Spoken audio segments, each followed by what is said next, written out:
Boa noite, graça e paz. Estamos iniciando hoje nossa escola bíblica online.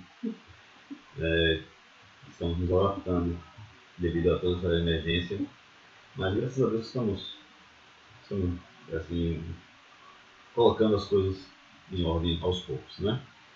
Se Deus quiser, logo isso vai passar, a gente vai terminar, a gente vai poder voltar a congregar na nossa igreja, nos sentirmos próximos de uma forma bem calorosa, né?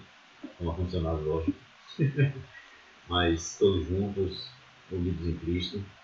Mas enquanto isso não acontece, vamos manter a nossa comunhão, mesmo assim distantes.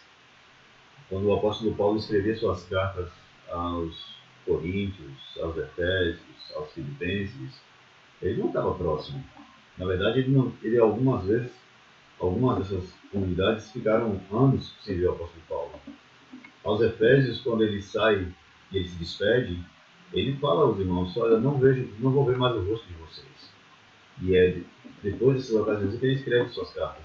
Então, a comunhão não necessariamente é aquele momento em que nós estamos todos reunidos. Esse momento é essencial. Deus nos chama para congregar. Mas se esse momento agora, se nós estamos nessa situação, em que muitos nossos irmãos em outros países passam por isso por muito mais tempo, de uma forma muito mais grave, que lá não são vírus, não são bactérias, não são problemas de saúde, mas são problemas de perseguição política e religiosa, se esses irmãos passam por isso há tanto tempo e a igreja cresce de maneira maravilhosa, nós também podemos continuar servindo ao Senhor e nos adaptar para crescermos também em graça e em comunhão. Amém? Para os irmãos que estão, para aqueles que estão nos assistindo, não sei, talvez pela primeira vez, está acompanhando a escola bíblica da Igreja Batista de Itaigara. Esta igreja está localizada no bairro de Itaigara, lá no Mandacaru, e estamos todas as terças-feiras, né, nós fazemos escola bíblica à noite, mas devido a toda essa questão, hoje será transmitido online, tá bom? Muito bem. Estamos estudando o livro do Êxodo, já estudamos todo o livro de Gênesis, passamos por todo o Gênesis, já entramos no Êxodo também, já atravessamos o Mar Vermelho, estamos caminhando no deserto agora, estamos ao pé do Monte Sinai, e o capítulo 20 dos mandamentos, já passamos por todos os mandamentos, e agora estamos concluindo esse capítulo 20. A conclusão do capítulo 20 ela merece um estudo à parte por conta das coisas que são faladas aqui e que são necessárias para o nosso entendimento nos dias de hoje. Eu espero essa noite poder te edificar e nos edificar mutuamente diante desse texto. Mas antes de nós lermos o texto e iniciarmos nossos estudos, vamos orar. Eu quero te convidar a inclinar sua cabeça, fechar seus olhos e vamos orar ao Senhor nesse instante. Meu Senhor e Deus, em nome de Jesus, nós somos muito gratos, Pai, por essa noite que o Senhor nos concede, por esse momento, ó Deus, de estar na Tua presença, de poder servir, de andar contigo. Meu Senhor, mesmo nesse momento que nós estamos afastados fisicamente um do outro, mas os nossos corações estão juntos, meu Senhor. A nossa alma se une em oração diante do Senhor, como um só corpo, como o corpo de Cristo. E, Pai, nós queremos te pedir que a Tua mão se estenda sobre nós, nos conduza no caminho reto, no caminho justo. Pai Santo, também nos abre o entendimento, nos abre o coração para ouvir e compreender a Tua palavra que será ministrada nesta noite. Meu Senhor, necessitamos do auxílio do Espírito Santo, que abre o nosso entendimento, nos dá sabedoria, nos conduz, meu Senhor, a conhecer e prosseguir em conhecer o Senhor. Não só em conhecer, ó Deus, mas nos ajuda a, ouvindo a Tua palavra, mudar nossa maneira de viver, andar em obediência, cumprir a Tua vontade. Pai Santo, nos ajuda nessa noite a te servir para a glória do Teu nome. Te louvamos e agradecemos em nome santo de Jesus. Amém. Quero convidar você a ler só a palavra de Deus. Se você tiver uma Bíblia aí, os irmãos abram suas Bíblias no livro do Êxodo, capítulo 20, e a conclusão desse capítulo, que é os versículos de 18 até o 26. Eu falei 29, mas é até 26. Tá? Êxodo, capítulo 20, verso 18 ao 26. Nos diz assim a palavra do Senhor. Todo o povo presenciou os trovões, e os relâmpagos, e o clangor da trombeta, e o monte fumegante. E o povo, observando, se estremeceu e ficou de longe. Disseram a Moisés: Fala-nos tu e te ouviremos, porém não fale Deus conosco, para que não morramos. Respondeu Moisés ao povo: Não temais, Deus veio para vos provar e para que o seu temor esteja diante de vós, a fim de que não pequeis. O povo estava de longe, em pé. Moisés, porém, se chegou à nuvem escura onde Deus estava. Então disse o Senhor a Moisés: Assim dirás aos filhos de Israel: Vistes que dos céus eu vos falei, não fareis deuses de prata ao lado de mim, nem deuses de ouro fareis para vós outros. Um altar de terra me farás, e sobre ele sacrificarás os teus holocaustos, as tuas ofertas pacíficas, as tuas ovelhas, os teus bois, em todo lugar onde eu fizer celebrar em memória do meu nome. Virei a ti e te abençoarei. Se me levantares um altar de pedras, não farás de pedras lavradas, pois, se sobre ele manejares a tua ferramenta, profaná-lo-ás. Nem subirás por degrau ao meu altar, para que a tua nudez não seja ali exposta. Muito bem. O capítulo 20 de Êxodo nos fala sobre os mandamentos, os 10 mandamentos. E esses mandamentos são muito conhecidos. O Senhor os entrega a Moisés. Moisés está chamado pelo Senhor, é conduzido por Deus. Todo o povo de Israel é conduzido para fora do Egito. Eles atravessam o Mar Vermelho, eles entram no deserto do Sinai, e agora eles estão ao pé do Monte Sinai. Ao pé do Monte Sinai, o Senhor chama o povo para fazer um pacto, uma aliança. Ele olha para o povo e convida esse povo a se achegar a ele. Mas para que isso aconteça, capítulo 19, o Senhor dá uma ordem a Moisés. Diz a ele que avise ao povo que eles devem ter cuidado e eles devem santificar-se antes de chegar-se próximo ao Monte Sinai. Eles devem andar em santidade, eles devem manter certa distância, e há uma ordem expressa: o Senhor descerá sobre o monte. Até um animal que tocar no monte deverá ser morto. Não é morrer, não era o Senhor que mataria, mas deveria ser morto esse animal por ter profanado o Monte Santo onde o Senhor estava naquele instante. Já lembrando o que a gente já aprendeu em outras aulas, não existe Monte Santo hoje, tá? Não existe lugar santo hoje. Não existe um monte onde Deus fala com o povo hoje. Ir para Israel, para orar no Monte de Israel, ir para o Sinai, para fazer campanha no Sinai, é perda de tempo. O Senhor nos ensina a orar a Ele onde nós estamos. Entra nos teus aposentos, fecha a tua porta e fala com teu pai em secreto. E teu pai que te vê em secreto te recompensará. A oração deve ser feita diante do Senhor e não em lugares santificados e específicos. Nós nos reunimos na igreja para orar, não porque é um lugar santo onde nos reunimos, mas é o povo santo que se reúne naquele lugar para adoração. Tá certo? Muito bem. Lembrando isso, entramos no capítulo 20 e o Senhor então chama Moisés, o povo fica lá embaixo, Moisés sobe ao monte. E subindo ao monte, o Senhor então entrega a Moisés as tábuas do mandamento, onde ele vai falar a Moisés o que é que o povo deve fazer para servi-lo. Principalmente, ele vai mostrar qual é o caráter dele. Isso é necessário? Sim. Vamos lembrar o seguinte: esse povo de Israel não é um povo convertido, tá? Não é um povo santo. Esse povo de Israel que está saindo do Egito é um povo de dura serviço. É o próprio Deus que vai chamar eles assim, lá no capítulo 21 e também no capítulo 19. É um povo que tem dificuldades de obedecer. É um povo acostumado à escravidão, não uma escravidão no sentido do sofrimento, mas eles estavam acostumados a viver no Egito, a cultura egípcia e a tudo que havia lá. Tanto é que 2 vezes eles falam com Moisés que deveriam voltar para o Egito, que tinham saudades do Egito. Moisés tinha levado eles para morrerem no deserto. Não foi um terremoto não, é porque os irmãos estão mexendo aqui na mesa e estão mexendo na cama. Então, quando Moisés sobe ao monte e recebe as tábuas do Senhor com os 10 mandamentos, ali está expresso o caráter de Deus. Começa já pelo nome do Senhor. Não terás outro Deus diante de mim, não farás para ti imagem de escultura, honrarás,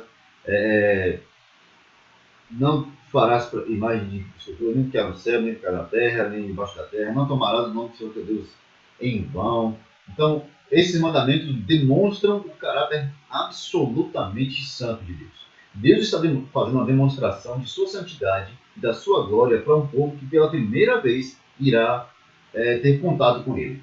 Esse povo já viu as nuvens, a coluna de nuvem. Esse povo está acostumado a ver a coluna de fogo. Esse povo viu as águas se tornarem doces e eles poderem beber. Esse povo viu todo o exército egípcio morrer no Mar Vermelho. Esse povo viu as pragas passarem por todo o Egito e não tocar na casa deles. Tudo isso eles viram. Mas isso não converteu esse povo. Eles continuavam com dificuldades para entender qual era o caminho santo que Deus agora estava colocando diante deles. O Senhor então entrega os mandamentos. E esses mandamentos são dados a eles para que eles temessem o Senhor. Então nós chegamos no versículo 18, que fecha o capítulo 20. E aqui, alguns autores entendem que há um deslocamento do texto. Porque esse versículo 18, na verdade, ele se encaixaria no início, como uma espécie de prólogo do que Deus fez no capítulo 20. Mas se você observar, e se você for um leitor do Antigo Testamento, você vai ver que algumas vezes os textos se repetem. As palavras se repetem porque o autor está dando ênfase. É uma forma pedagógica de dar ênfase ao que aconteceu. Então ele vai voltar ao texto, algumas vezes vai voltar à mesma passagem e contá-la de maneira mais aprofundada, um pouco melhor. É o que acontece no livro de Deuteronômio, por exemplo. Deuteronômio não é um livro que está contando mais uma parte da história.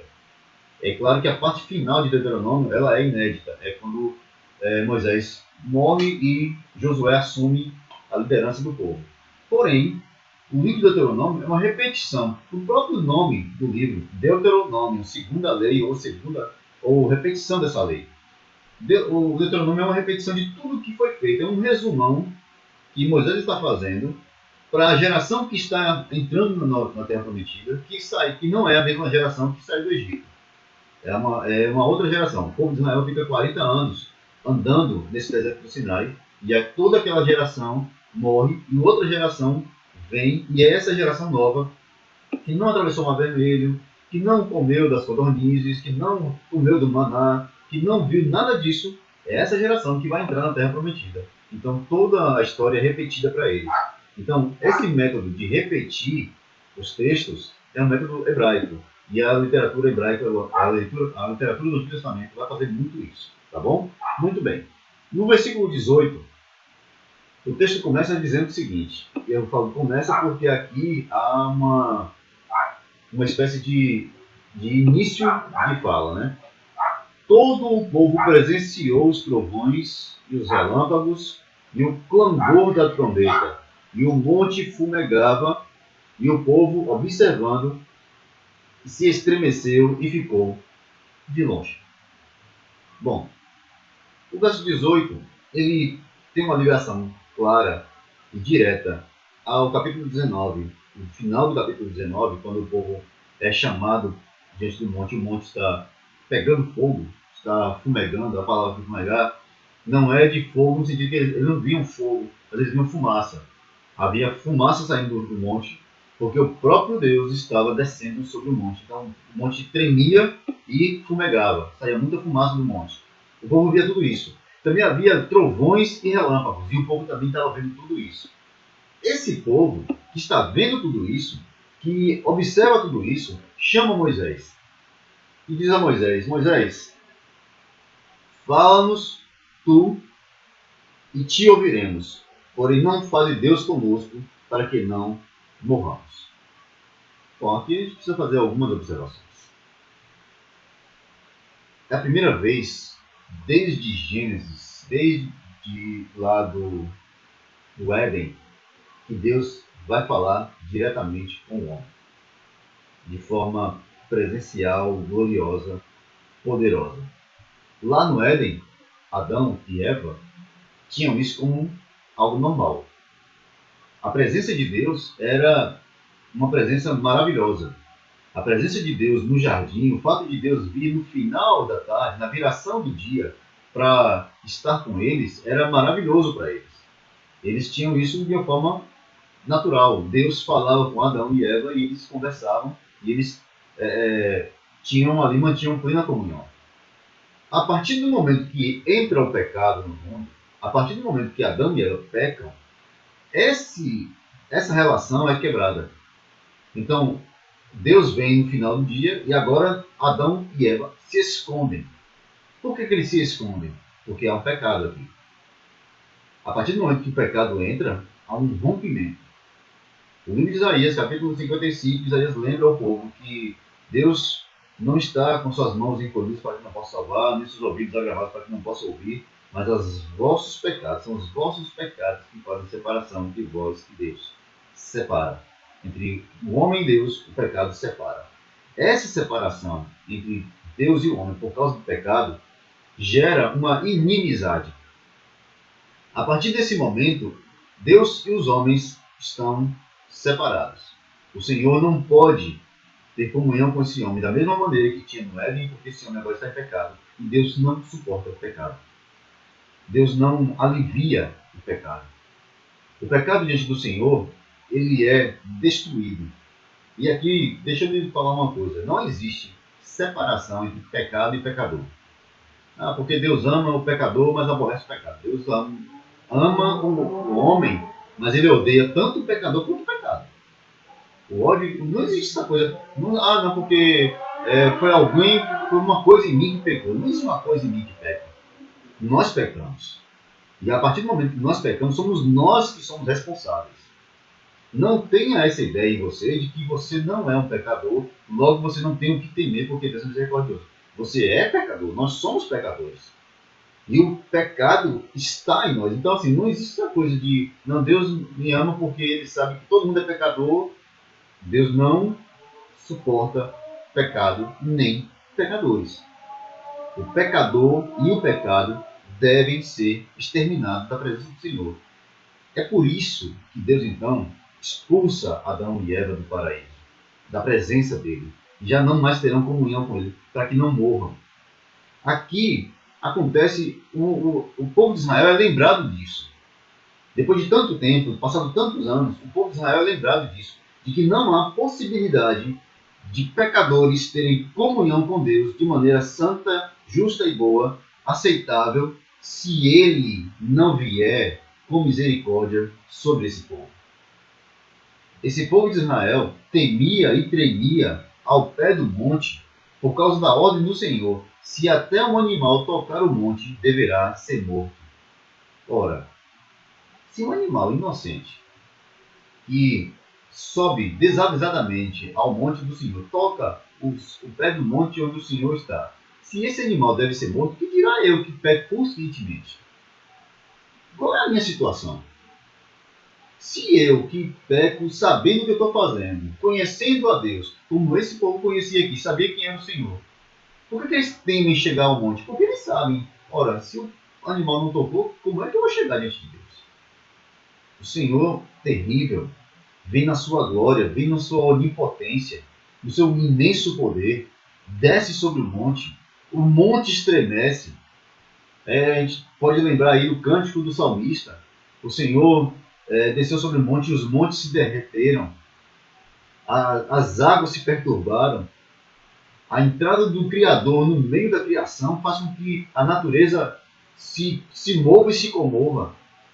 A gente pode lembrar da morte de Cristo, quando o sol escurece, a terra treme, as forças da natureza, de alguma forma, elas perdem o equilíbrio, porque alguma coisa estranha está acontecendo. É o Criador ali. Então, o fato do Criador estar ali presente, da maneira gloriosa, o Criador do universo está ali naquele lugar, esse monte não suporta a glória dele, fumega, a terra treme, e o povo, vendo tudo isso, é claro que vai temer. Então o povo se afasta. Só Moisés se aproxima. O livro Deuteronômio, capítulo 5,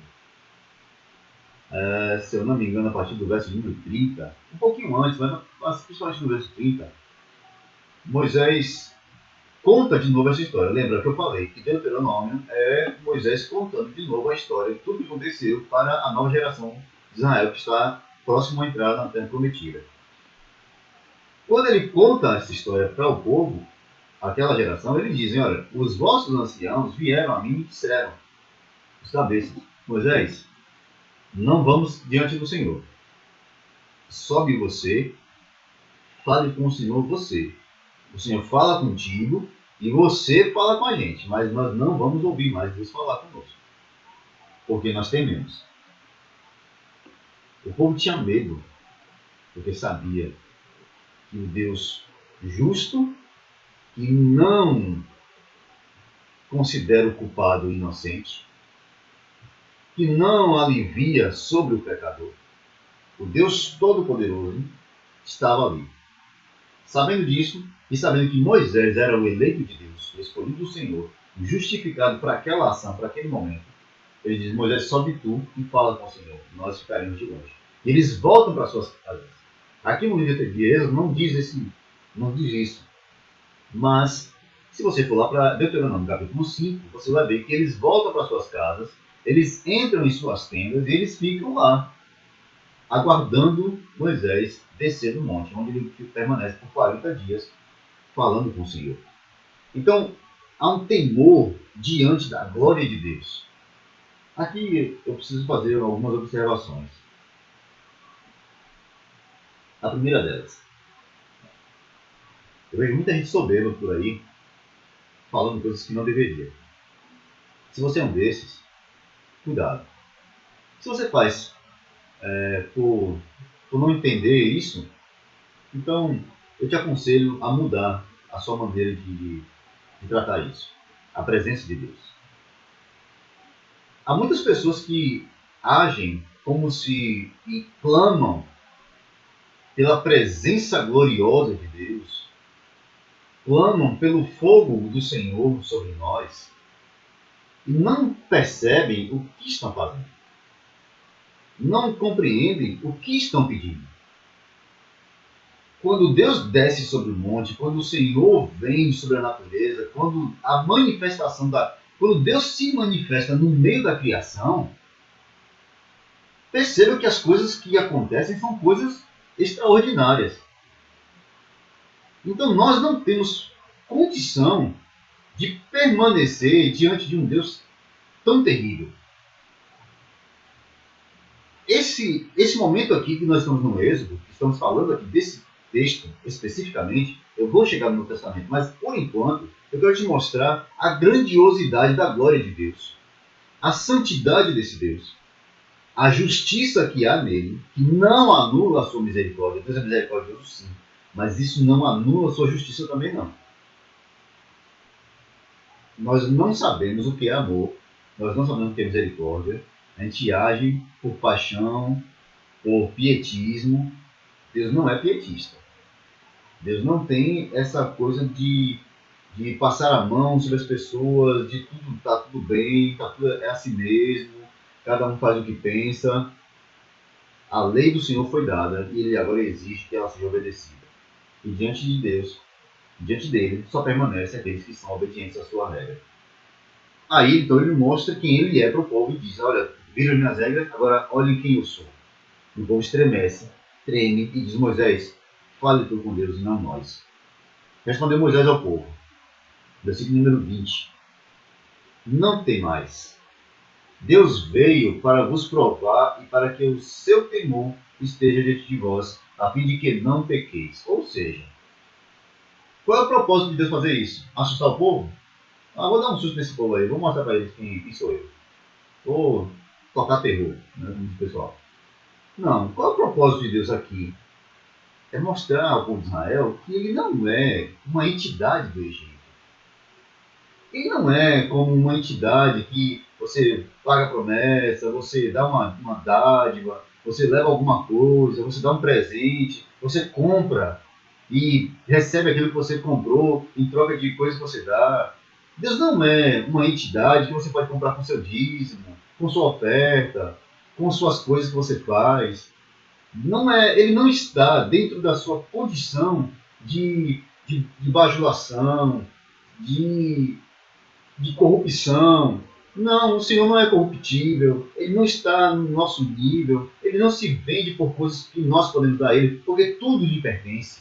Então, ele está mostrando para o povo de Israel que a graça dele aqui, e aqui a graça, manifesta que, apesar da sua glória, da sua soberania, da sua santidade, da sua onipotência e do fato de não dever coisa alguma a ninguém, mesmo assim, ele está agindo misericordiosamente, mostrando seu imenso poder ao povo, mas não matando esse povo nessa ação, não destruindo o povo nessa ação. Ele está apenas mostrando ao povo: olha quem eu sou, o juiz que eu sou. Mas entendam, eu vim em misericórdia a vocês. Eu vim em graça a vocês. Eu vim para que vocês vejam isso. E qual é o propósito? Para que vocês não pequem. Para que vocês não andem por caminhos tortuosos. Para que vocês não se desviem do caminho que eu propus a vocês. E é muito fácil perder o rumo. É muito fácil desencaminhar. Então o povo agora, de longe, em pé, vê Moisés se afastar. E Moisés, então, é recebido por Deus no meio de uma nuvem densa e escura. Deus estava no meio da escuridão. É complicado, né? Porque a gente às vezes acha que a escuridão é coisa do diabo, né? Não, Deus é luz e essas coisas de escuridão é coisa do diabo. Não é só esse texto, mas os salmos, os profetas cantam e falam de um Deus que vem em meio às trevas, que as trevas o seguem. Aqui é porque, diante da glória de Deus, todo o demais esmoece. Tudo ao seu redor perde o brilho. Um Deus tão glorioso não ficará nada mais brilhante do que ele ao seu redor. No meio da escuridão, porque ele está inacessível, é invisível, é impossível ao homem contemplá-lo face a face. Quando a Bíblia diz que Moisés falou com Deus face a face, não entenda isso literalmente. Nenhum homem, e o próprio texto bíblico vai dizer, nenhum homem pode ver a Deus face a face e permanecer vivo. O que está acontecendo aqui é que Deus fala com Moisés, e Moisés ouve a sua voz, e Moisés está imerso nessa aura de glória de Deus, no meio dessa escuridão onde o Senhor o recebe. É ali que Moisés entra para receber as tábuas, para receber os mandamentos. Então, na sequência, antes de nós partirmos para o Novo Testamento, eu quero fechar esse ponto aqui. O Senhor chama Moisés e diz: assim dirás aos filhos de Israel: vistes que dos céus eu vos falei, não fareis deuses de prata ao lado de mim, nem deuses de ouro fareis para vós outros. Aqui ele reforça o mandamento primeiro, ele denota o que ele quer do povo, e ele insiste, enfatiza o fato de que ele é único. Quando a Bíblia diz que Deus é único, e quando Paulo escrevendo a Timóteo, ele diz que só há um mediador entre Deus e os homens, significa que não há ninguém e nada nesse intervalo entre nós e Deus. Não há outros mediadores, não há ninguém igual ao Senhor ao lado dele, não há ninguém parecido com ele. Nesse fato da grandiosidade, da soberania, Deus é solitário. Só há ele. Ninguém é como ele. Não há ninguém parecido com ele. Eu sei que as lendas urbanas, o pensamento natural dos homens é que há uma guerra entre o bem e o mal, entre Deus e o diabo. Deixa eu te falar que não há essa guerra não, tá? Não existe guerra, não existe aqui um Star Wars no céu lá, né? Um Star Wars celestial, Darth Vader é o diabo e Deus é Luke Skywalker. Não tem esse negócio não, tá? Essa parábola aí não serve para o Senhor, porque não há um poder, uma força que possa se colocar diante de Deus. Perceba, olha como Deus se mostra para o povo de Israel. Olha como a natureza, a criação, recebe o Senhor. Olha o temor da natureza e o temor dos homens, de homens que estavam acostumados a ver milagres, prodígios, coisas extraordinárias. Como é que eles agem? Em absoluto temor. Por quê? Porque aquele que está se apresentando é absolutamente soberano. Não há nada, ninguém, nem próximo dele. Não há nada e ninguém comparável a ele. Cantamos muitas vezes, né? Desde a década de 90, incomparável é essa. Mas é incomparável. Não há nada no céu, na terra, debaixo da terra, em nenhum lugar no universo comparável à glória e à grandiosidade de Deus. É isso que ele está revelando aqui. É essa grandiosidade que Deus está revelando em Êxodo capítulo 20. O seu caráter santo e absolutamente santo. E a sua glória poderosa ao mesmo tempo que é misericordioso. Porque sim, essa glória de Deus poderia ter matado todo aquele povo. Mas ele dá a lei, dá as regras e diz: eu vim para que vocês me temam e não pequem contra mim. Precisamos agora fazer um link, uma ligação, lá com o livro de Hebreus, lá na frente, capítulo de número 12. Os irmãos da IBI já devem lembrar que nós passamos por esse texto. E justamente comentando essa mesma questão da grandiosidade da glória de Deus no Antigo Testamento e a sua graça revelada nesse momento através de Cristo. Mas é preciso a gente lembrar aqui outra vez. O livro de Hebreus, capítulo 12, a partir do verso também 18, o escritor aos Hebreus vai falar a respeito desse momento. Ele vai comentar exatamente esse momento.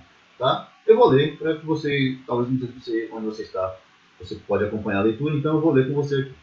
Ora, não tendes chegado ao fogo palpável e ardente, e à escuridão, e às trevas, e à tempestade, e ao clangor da trombeta, e ao som das palavras tais que quantos o ouviam suplicaram que não se lhes falasse mais, pois já não suportavam o que lhes era ordenado.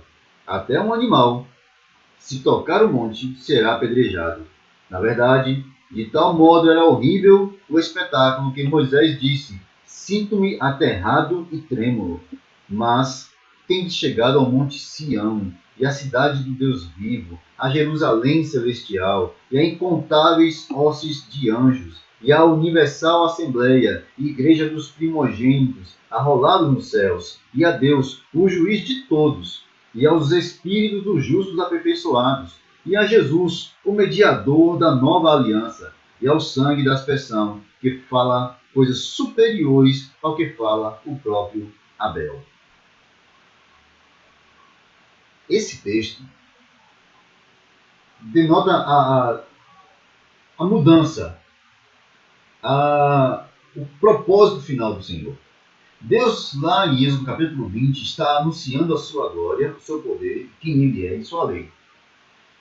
Êxodo toma esse texto, ou melhor, o autor de Hebreus toma esse texto e agora interpreta e mostra para eles que a partir de Cristo nós não vamos mais nos apresentar no Monte Sinai. Aqui ele faz um paralelismo, na verdade ele coloca em oposição Sião e Sinai.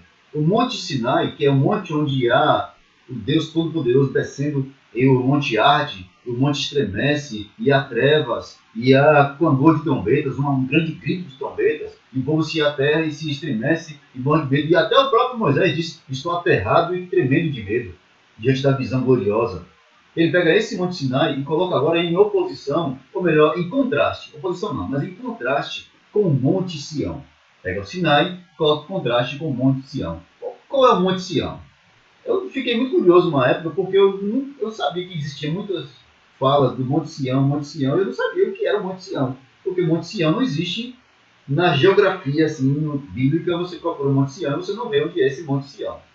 Então, um arqueólogo, eu lembro um arqueólogo, ele conta, ele mostra que Sião é uma cadeia de montes que está em Israel, que forma ali os montes principais de Israel, e principalmente essa cadeia de montes, ela forma o lugar onde o templo foi edificado no passado, onde está Jerusalém, onde está a cidade edificada, né? A Jerusalém está edificada. Então Sião é o lugar onde foi Jerusalém edificada primeiramente. Não sei hoje se permanece no mesmo local, mas era o local onde estava edificada. Mas agora, esse lugar Ele não está falando também do lugar físico. Entenda. Não é o Sinai que está lá no sul do Egito, que tem muita gente que vai para lá, paga caro para ir lá para subir para fazer pedido. Não sei porquê. Não é o Monte Sião, que está em Jerusalém, a cidade que os cristãos já gostam de ir fazer procissão para lá também, para ir para Jerusalém para fazer coisas. Eu iria para conhecer a cidade, não para receber bênção nenhuma lá. Mas essa diferença clara de que Moisés está falando no Sinai? De que o autor dos Hebreus está falando de Sião? Ele está falando da antiga aliança e da nova aliança. Da antiga aliança que nos colocava, como disse o apóstolo Paulo aos Romanos, que Deus encerrou todo homem debaixo do pecado. A lei encerra todo homem debaixo do pecado. O Monte Sinai é a representação da impossibilidade dos homens se achegarem a Deus. Da impossibilidade dos homens subirem ao monte em busca de Deus. Da impossibilidade dos homens irem até Ele. Agora, porém, estamos falando de Sião. E em Sião, não são os homens que vão, assim como no Sinai não foi, mas os homens não vão subir ao monte em busca do rei que está lá. Mas é o rei que desce e vem buscar os seus súditos. Chegamos a Sião. Onde é Sião?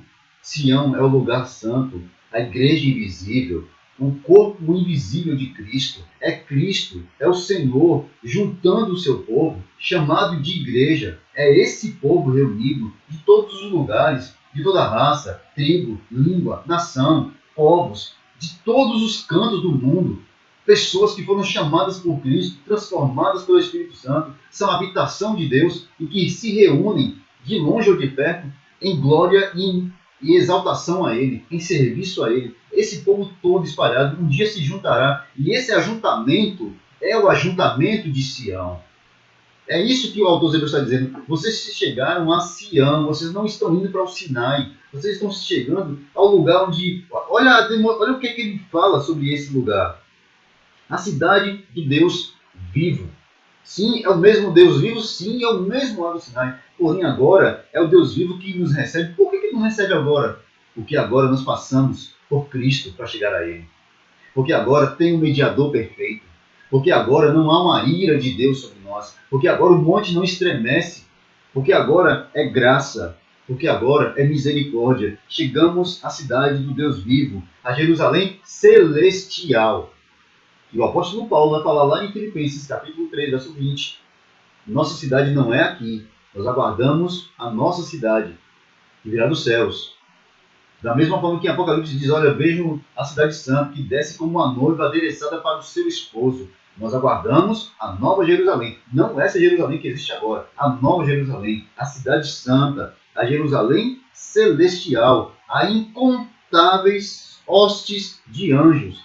Ele está falando aqui da reunião santa naquele grande dia em que as trombetas tocarem, não a trombeta que tocou no Sinai, que aterrorizava os ouvidos dos hebreus, mas a trombeta que toca as nossas esperanças da volta do Rei, que anuncia a volta do Senhor. Essas trombetas grandiosas que são tocadas por hostes de anjos, por miríades e miríades de anjos, pelo exército celestial, é a esse que nós chegamos. A universal Assembleia e Igreja dos primogênitos arrolados nos céus. A Igreja Santa, a união, a unidade santa, a Eclésia, ao povo chamado para fora do mundo, a essa reunião de santos, que é formado por esses primogênitos aqui, ele chama para o significado daqueles que foram separados, tirados, dos que são herdeiros, que estão em primazia, esses que fazem parte da igreja, esse povo separado, chamado, que está arrolado, ou seja, está escrito no livro da vida. Lá no capítulo 20 de Apocalipse, um povo que tem o seu nome escrito no livro da vida. Esses arrolados nesse livro nos céus. Chegamos a Deus, o juiz de todos. E por que ele fala de nós chegarmos a Deus, o juiz de todos? Ele não fala isso com temor, com medo. Quando é que um pecador pode se chegar diante do Monte Santo, da cidade celestial? Por que nós não estamos tremendo e temendo diante do Deus Todo-Poderoso, como os israelitas tremeram lá a base do Monte Sinai. Estamos chegando diante do mesmo Deus vivo, primeiro, e depois juiz de todos. Se nós seremos julgados por Ele, o que nos dá a confiança de que podemos entrar? O que o autor dos Hebreus nos diz que nós podemos confiar, ficar felizes, porque estamos chegando não ao Sinai, mas à cidade santa, à Sião celestial, ao Deus juiz de todos. Porque antes de chegar ao juiz de todos, nós passamos por Jesus, o mediador da nova aliança, o sangue da aspersão, o sangue que nos purifica de todo o pecado. Em Jesus Cristo, escondidos da ira vindoura, em Jesus Cristo, guardados da ira de Deus, em Jesus Cristo como um só corpo, em Jesus Cristo, essa é a nossa esperança. Fora de Cristo, não. Fora de Cristo não há esperança. Fora de Cristo é o desespero. Fora de Cristo é a perda da vida continuamente. Fora de Cristo, o homem pode, no máximo, pensar sobre como seria feliz se um dia conhecesse o Senhor. E ficar conjecturando sobre isso. Mas não há esperança fora de Cristo. Aqui nós temos um Deus absoluto, soberano e todo-poderoso, que nos recebe através da aspersão do sangue do Cordeiro. E interessante o final, quando ele diz que fala melhor do que o sangue de Abel. Deixa eu só fazer uma observação aqui. Esse sangue de Abel que está falando, ele não está falando do sangue de Abel, o sangue de Abel. Porque Abel foi morto por Caim e o sangue de Abel clamava a Deus desde os céus. Não, ele não está falando desse sangue de Abel. Ele está falando do sangue que Abel ofereceu, e que esse sangue que Abel ofereceu, do Cordeiro, o sacrifício perfeito, esse sacrifício de Abel, que foi aceito de Deus, o sacrifício de Cristo fala muito mais alto do que o sacrifício de Abel. O sangue do Cordeiro de Deus é muito mais poderoso do que o sangue do Cordeiro que Abel matou lá no princípio. É essa gloriosa aspersão do sangue de Cristo que nos dá a condição de entrarmos diante do juiz dos juízes, do Senhor dos senhores, e não temer a sua ira. Não porque ele seja um juiz parcial, não porque ele vá nos fazer de conta que nós não pecamos, mas porque em Cristo não resta mais condenação para nós. Em Cristo somos mais que vencedores. É disso que está falando Cristo. Quando a Bíblia fala que nós somos mais que vencedores, não está falando de vizinho ruim, de vestibular que a gente vai passar, de uma doença do momento, um problema de saúde que nós temos. Está falando de que seus pecados são perdoados e que você tem, então, garantia de entrada na vida eterna por causa de Cristo. Nisso somos mais que vencedores por aquele que nos amou primeiro. Tem alguma pergunta? Tem alguma colocação? Graças a Deus, o pessoal não tem nada. Eu quero chamar a atenção dos irmãos aqui para uma questão também assim, que esse texto também nos lembra. A adversidade, eu anotei aqui, ela não pode ser uma desculpa para nossa falta de coragem, para nosso temor, não pode ser uma desculpa para nós não fazermos a vontade de Deus. O povo de Israel, quando eles vão até o Monte Sinai, lá eles recebem a lei do Senhor. E Deus entrega a lei a eles e diz a eles que eles devem cumpri-la. Eles tinham medo, eles estavam temendo, mas eles receberam uma missão. Eles deveriam ser santos e cumprir os mandamentos e ensinar isso aos outros povos. Eles não fazem isso. O autor dos Hebreus nos lembra da mesma forma. Se você é um leitor bíblico, você vai lembrar que no capítulo 11, desse mesmo livro de Hebreus, está lá o que a gente chama de Galeria dos Heróis da Fé. Se você nunca leu esse texto, eu te convido a ler com calma. Lê o capítulo 11 de Hebreus. Lê todo o livro de Hebreus, que todo o livro de Hebreus é maravilhoso. Mas lê o capítulo 11 e você vai perceber que ele vai chamar como testemunhas para um povo que está temendo o que está acontecendo ao seu redor, um povo que está sendo perseguido. Os cristãos estavam sendo perseguidos de maneira ferrenha nesse período em que o livro de Hebreus é escrito. Então, o autor dos Hebreus está escrevendo para que eles lembrem-se, olha, vocês precisam se lembrar daqueles que vieram antes de nós. Pela fé, Abraão deixou a sua terra e foi para um lugar que não sabia, que o Senhor mostraria. Pela fé, ele iria sacrificar Isaac, seu filho, dado por Deus. Pela fé, Abel ofereceu o melhor sacrifício do que Caim, pelo que o sangue de Abel fala até hoje. Pela fé, Moisés atravessa com o povo pelo Mar Vermelho, atravessa pelo deserto, recebe os mandamentos. Pela fé, Gideão vence exércitos com apenas 300 homens. Pela fé, pela fé, pela fé. A fé aqui não é acreditar. O autor dos Hebreus está chamando a atenção para que não é só acreditar. A fé não é só um pensamento positivo. Não é eu acredito, eu tenho fé. Você fala que tem fé como quem faz um jogo do bicho, faz um jogo na loteria. Você fala de quem tem fé como se você tivesse uma força dentro de você capaz de acreditar e realizar as coisas. Isso não existe.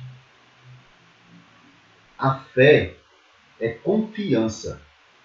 Fé vem de fidelidade, fideísta, daquilo que é fiel. Como é que eu posso ser fiel a mim mesmo? Ser fiel a... Sabe, tem alguma coisa errada. Porque essa relação está errada. Porque nossa relação não pode ser de fidelidade a nós mesmos, tem que ser de fidelidade a outro, a alguém. É uma relação de próximo. De fidelidade ao próximo, de fidelidade a alguém. Fé fala de uma relação com alguém superior. Fé fala de uma relação muito mais poderosa. Então, o que o autor dos Hebreus está nos mostrando é que pela fé, ou seja, por terem conhecido ao Deus do Sinai, por terem conhecido ao Deus de Sião, estes homens eram capazes, eram preparados, estavam dispostos a morrer nas arenas, a morrer nas fornalhas, a descer, ser jogado pelos abismos como foi Paulo, a viver uma vida de limitações, a passar necessidade, a passar fome, a não ficar atrás de teologia da prosperidade para ficar rico, porque está passando necessidade. Sou capaz de passar por qualquer situação por causa daquilo em quem eu confio. Fé fala de que o Senhor é o meu maior tesouro.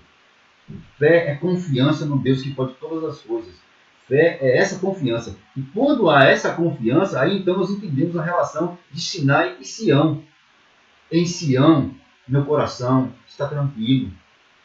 Em Sião, eu não tenho temor pelo que me possa fazer o homem, pelo que venha da natureza, por causa de vírus, bactérias, doenças, enfermidades, ameaças de morte. Todas essas coisas não podem tirar de mim aquilo que não é meu. Não sou eu que me salvo. O meu Senhor, aquele que nos chama por nosso nome, aquele que deu a sua vida em favor de muitos, aquele que derramou seu sangue para comprar homens e mulheres de todos os povos, raças, tribos, línguas e nações e os entregar ao Pai, aquele que assentou-se à destra de Deus e reina absoluto, é Ele que garante a minha condição, a minha capacidade de vencer toda a adversidade. Esse Deus, esse Senhor, é a Ele que nos achegamos. Então, quando nós voltamos lá para Êxodo, capítulo 20, e concluímos o texto, nós percebemos que o Senhor Deus fala uma última coisa. Não sei o que era só. 9. 9? Ok. Para a gente concluir, eu não quero também estourar aqui o tempo. O versículo de número, capítulo 20 lá de Êxodo, lembra que está em Êxodo. Eu fui lá para Hebreus, mas está em Êxodo. O capítulo 20 de Êxodo diz: um altar de terra me farás, e sobre ele sacrificarás os teus holocaustos, as tuas ofertas pacíficas, as tuas ovelhas, os teus bois. Em todo lugar onde eu fizer celebrar a memória do meu nome, verei a ti e te abençoarei. Se me levantares um altar de pedras, não o farás de pedras lavradas, pois, se sobre ele não emejares a tua ferramenta, profaná-lo-ás, nem subirás por degrau ao meu altar, para que a tua nudez não seja ali exposta. Vamos só aqui fechar e explicar isso. Deus primeiro mostra a sua glória, mostra a sua grandeza. Depois ele fala sobre que os filhos de Israel devem adorar a ele somente, porque somente ele é Deus, não há outro além dele. E por último, ele diz, olha, agora tem um fator aqui. Vocês vão me oferecer sacrifícios, mas não será como vocês querem. Não vai ser do jeito que vocês acharem melhor. Não vai ser de qualquer forma. Não vai ser da maneira que vocês acharem mais bonita. Não vai ser da maneira que vocês acham mais legal. Vocês vão oferecer sacrifícios a mim do jeito que eu vou estabelecer. Eu vou dizer como eu quero. E mais, qualquer coisa que vocês oferecerem fora disso, eu não aceitarei. Será profano para mim. Será um fruto de pecado. Aquilo que pecadores fazem para Deus, se não passa por Cristo, não é aceito como oferta. Deixa eu lhe falar uma coisa muito séria. Fora de Cristo, sem arrependimento, sem remissão de pecado, suas orações estão indo e voltando, indo e voltando, indo e voltando, até que você faça a oração correta. Eu me arrependo no pó e na cinza, Senhor. Não sou digno de estar na tua presença. Purifica-me de todos os meus pecados. Quando você fizer essa oração, essa será a primeira oração ouvida por Deus. O sacrifício oferecido a Deus, se não for como ele estabelece, não é aceito. Isso aqui nos fala que o pecador, que o homem, não pode fazer coisa alguma para Deus. Não pode dar nada a Deus. Não pode construir coisa alguma para Deus. Talvez você diga, mas Deus aceitou a oferta de Davi quando Davi fez ofereceu e Deus aceitou. Davi construiu os altares no padrão que Deus tinha estabelecido, em pedras sem lapidar. Ele não fez um altar lindo e maravilhoso, do jeito que Deus estabeleceu. Quando o templo foi construído, Deus aceitou a oferta de Salomão. Mas eu te pergunto, cadê o templo? Cadê os 3 templos que foram construídos? Não adianta você fazer uma estrutura linda e maravilhosa se essa estrutura não contém o Evangelho do Senhor Jesus Cristo. É o Evangelho do Senhor que deve ser primordial na sua vida. É pelo Evangelho que começa. Nós começamos o Êxodo falando aqui do que está escrito aqui. Até as pedras que eram colocadas no altar não poderiam ser tocadas pelos homens. Eles não poderiam modificar as pedras, porque qualquer intervenção humana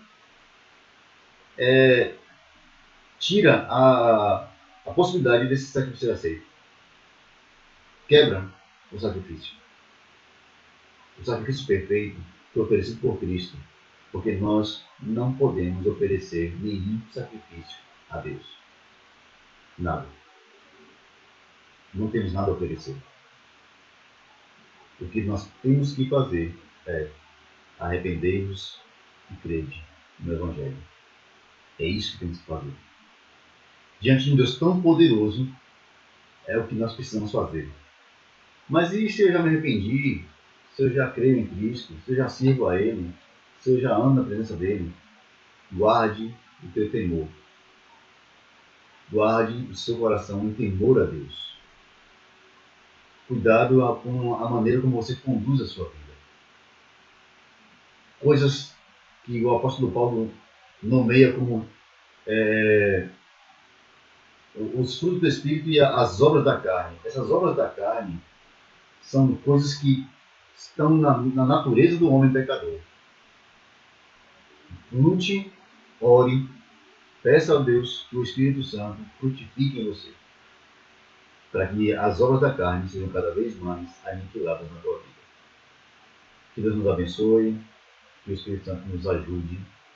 Fala aí, não, pergunta. Eu não tenho. Fala aí, lê aí, por favor. Qual a diferença entre altar de terra e pedra? E E existe um só? Existe só no material mesmo? Altar? Existe mesmo. o altar que ele está falando aqui, os altares de pedra e de terra, não é para nós hoje. Para Israel, quando eles iam apresentar sacrifício ao Senhor, matar o cordeiro, matar os animais, que iam fazer esse sacrifício, eles deveriam construir, levantar um altar. Esse altar que eles levantavam era um altar para o sacrifício. Era uma espécie de mesa. Eles montavam as pedras de forma que a pedra formava uma coluna e formava como se fosse uma espécie de mesa, onde ele colocaria o animal sobre ele. Deus manda que faça esse altar de pedras não lavradas ou de terra, para que fosse feito de coisas que não dependiam do homem. Nada no altar poderia ser feito dependendo do homem. O homem não poderia colocar nada dele nesse altar. Todas as coisas ali no altar deveriam ser coisas que já estavam lá, vindas do próprio Deus. Ou seja, o cordeiro, que é o Deus que dá a vida e que cria, seja a pedra, que é o Senhor que criou, seja a terra, que foi o Senhor que criou. Nada poderia ser dado a Deus que viesse das mãos do homem, criado pelo homem. Na hora de apresentar o sacrifício, esse sacrifício não poderia ser fruto do homem. Entende? O sacrifício perfeito nunca pode ser fruto do homem. Então o altar é essa representação. Mais alguma pergunta? Muito bem. Meus queridos irmãos, nós vamos continuar com os nossos devocionais diários. Eu quero agradecer até o irmão Geel. Esse dia está online, não sei se já está conseguindo acompanhar. Mas eu quero agradecer ao irmão Geel pelos devocionais diários que ele está mandando, colocando lá no grupo. Agradecer ao pastor Daniel também, que está colocando constantemente lá os devocionais. Obrigado, meu querido, Deus te abençoe. E a gente vai, nesse trabalho nosso, tentando preencher essa lacuna no coração dos irmãos, enquanto a gente puder. Vamos fazer também aqui aos pouquinhos. Amanhã à noite, às 20 horas, nós temos a segunda parte da live com o irmão Caio Matos, lá de São Paulo, diácono da Igreja Presbiteriana de Limeira. Santo Amaro. Santo Amaro, obrigado. A produção está me ouvindo aqui que é Santo Amaro. É diácono lá da Igreja da Presbiteriana e ele vai estar amanhã para a gente continuar falando sobre comunhão em meio à tribulação. A conversa rendeu muito com o Caio e acabou estourando o tempo e não deu tempo de fechar o assunto. E no próximo sábado também teremos continuação da live com o irmão Efraim, tá? Lá do Piedade Masculina. A gente vai continuar também falando, só que agora a gente vai falar sobre masculinidade no púlpito. Eita! Tá certo? Não entre outros temas. A gente não está aqui atrás de treta de confusão, não. A gente quer transmitir algo que seja proveitoso, edificante e possa fortalecer o coração dos irmãos. Tá bom? Deus nos abençoe. Vamos orar? Quero orar por você também, que está em casa, que também não pode sair, né? Você é casa que não pode sair, né? Tá certo. Então você que está em casa, preso em prisão domiciliar, eu quero orar por você nesse instante. Quero nos apresentar diante do Senhor. E diante de tudo que está acontecendo, diante dessa emergência que nós estamos vivendo, lembre-se das palavras do Senhor na Escritura. Aproveite esse tempo para ler a Escritura, para ler a Bíblia. Aproveite esse tempo para fortalecer a sua comunhão com o Senhor, um devocional diário, num momento seu com Deus. Se você dizia tanto que não tinha tempo, agora você tem tempo de sobra. Então aproveite esse tempo. Use de maneira inteligente e santa. Tá bom? Vamos orar por esses tempos tão difíceis. E orar também por aqueles que estão sofrendo. A gente não comemora a tragédia alheia. A gente sabe que são sinais que mostram a glória de Deus e a emergência do seu retorno. Mas a gente não comemora a miséria alheia, a tristeza dos demais irmãos, dos homens. A gente antes pede ao Senhor que misericordiosamente salve aqueles que estão passando por essas situações. Pai Santo, nós queremos te agradecer, ó Deus, por essa noite, por esse momento, por esse instante que estamos passando aqui. Senhor, e eu também quero te agradecer, ó Deus, por esse tempo que o Senhor está nos dando. Eu sei, ó Deus, que muita gente vai achar loucura agradecer ao Senhor diante de tamanha tragédia. Mas eles não sabem, Senhor, a quem nós estamos falando. Eles não conhecem o Deus Todo-Poderoso, o Soberano, o Eterno, o Sublime, que faz todas as coisas para a sua própria glória, que não deve nada a ninguém, que faz tudo para seu belo prazer, para a sua glória, misericordiosamente usa de graça e abençoa os homens e faz com que os homens conheçam a Ti para que sejam mais e mais felizes. É a Ti, Senhor, que nós agradecemos nessa noite por tudo que o Senhor tem feito e há de fazer. Pai Santo, continua a glorificar o Teu nome. Glorifica, Senhor, o Teu nome entre nós. Glorifica o Teu nome no meio de nós. Nos ajuda, Senhor amado, a passar por esse tempo e que esse tempo separe, ó Senhor. Mostre a grandiosidade da Tua glória, mas também mostre aos homens como sua fé é frágil, como sua confiança no Senhor é momentânea, como tinha tantas pessoas que estavam muito felizes com a reunião, mas pouquíssimo felizes com a comunhão contigo.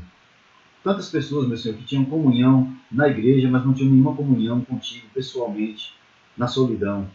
Senhor, muito obrigado, porque esse tempo também nos mostra como é precioso estar contigo, como é precioso ter um tempo contigo, como é precioso, Senhor, passar tempos em silêncio, como é precioso, Senhor, ter momentos de solidão, não de solitude, não de solidão, mas de solitude, de estar só contigo.